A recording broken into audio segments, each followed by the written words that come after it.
Saudara pernah dikritik? Dan bagaimana rasanya? Sepertinya tidak nyaman ya. Tapi firman Tuhan berkata, saudaraku, lebih baik teguran yang nyata-nyata daripada kasih yang tersembunyi. Amsal 27 ayat yang kelima. Nah, tentu kita tahu bahwa tidak semua orang yang mengkritik kita adalah memikirkan kebaikan bagi kita. Paling tidak, saya mendata ada 5 tujuan orang mengkritik kita. 1, untuk merendahkan dan mempermalukan kita. 2, untuk menunjukkan dia lebih hebat dari kita. 3, untuk membangun opini, untuk merusak reputasi kita. 4, dia iri dengan keberhasilan kita. Dan 5, dia sayang kepada kita dan ingin kita lebih baik lagi. Nah, kalau 1 sampai dengan 4, bagaimana kita meresponinya? Apakah juga kita menerimanya dengan sukacita, saudaraku? Benjamin Franklin berkata begini, kritikus adalah teman kita. Mereka menunjukkan kesalahan kita. Tetapi dari 5 ciri orang tadi, kita perlu mewaspadai. Dalam Alkitab ada sebuah kisah yang sangat luar biasa, yaitu teguran Nabi Nathan untuk Raja Daud. Dan apa yang terjadi, saudaraku? Raja Daud menerima teguran Nabi Nathan itu karena semua yang disampaikan Nabi Nathan itu adalah benar adanya.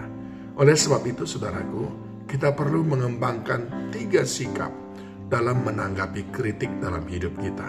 Yang pertama, hati yang terbuka. Apapun yang orang katakan kepada kita, jangan cepat alergi. Jangan cepat berkata, karena kamu iri sama saya.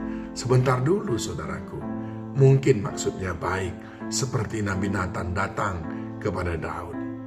Hati yang terbuka, maka itu akan menolong kita. Yang kedua, pikiran yang bijaksana. Artinya apa, saudaraku? Kita harus bijaksana melihat ini kritikan ini masuk dalam kategori yang keberapa. Apakah yang pertama, yang kedua, atau mungkin yang kelima? Saudaraku, perhatikan apa motif, tujuan orang memberikan kritik kepada kita. Ketika kita memiliki hati yang terbuka dan pikiran yang bijaksana, maka di situ kita mulai bisa memilih dan memilah mana yang kita perlu masukkan dalam hati untuk kita renungkan dan mana yang cukup kita lupakan. Saudara, sekalipun orang mengkritik kita dengan niat yang jahat, ada tetap manfaatnya bagi kita, yaitu kita mengenal orang itu sehingga kita lebih hati-hati dengan mereka. Dan yang kedua, kita tahu bagaimana rasanya diberikan kritik tapi dengan motivasi yang jahat, sehingga kita tidak melakukan hal seperti itu.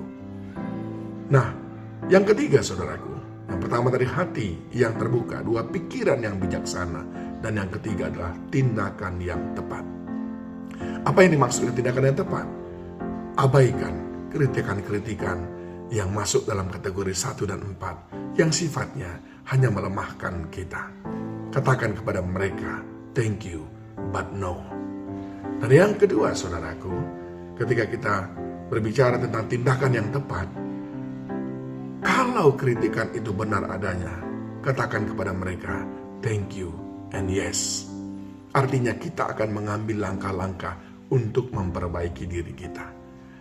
Bukankah jamu itu pahit, tapi baik untuk kita? Demikian kadang-kadang kritikan.